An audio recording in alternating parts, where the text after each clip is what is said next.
नमस्कार।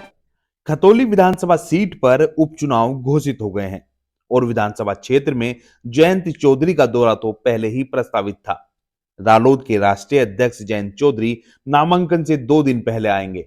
वह road show करेंगे और करीब 22 गांवों से उनका काफिला गुजरेगा।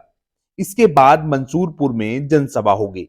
रालोद के विधायक और तमाम पदाधिकारी जोर शोर से तैयारी में जुट गए हैं। खतौली का उपचुनाव जयंत चौधरी की प्रतिष्ठा का सवाल भी बन गया है, क्योंकि जिस तरह से उन्होंने विक्रम सैनी की सदस्यता और फिर सीट रिक्त न होने पर सवाल खड़े किए थे, उससे विधायकी गंवाने वाले विक्रम सैनी तिलमिला गए थे।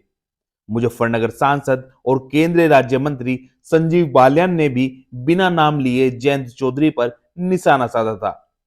ऐसे में खतौली सीट पर उपचुनाव बेहद दिलचस्प होने वाला है। अब देखना होगा कि जयंत और अखिलेश मिलकर किसे प्रत्याशी बनाते हैं। क्या राजपाल सैनी पर ही दोबारा विश्वास जताया जाएगा या फिर कोई नया चेहरा आएगा? हालांकि पूरे मंथन के बाद उम्मीदवार का ऐलान होगा। कोशिश ये रहेगी कि जिताऊ उम्मीदवार ही मैदान में उतारा जाए।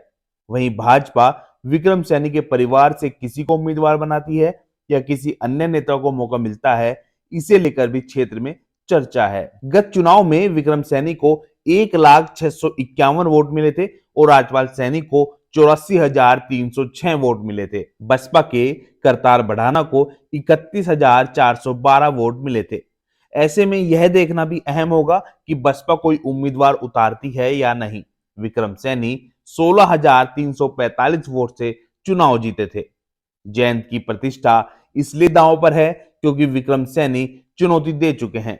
विक्रम ने हाल ही में कहा था कि जयंत चौधरी मुजफ्फरनगर से चुनाव लड़कर देखें, वह जमानत जब्त करा देंगे।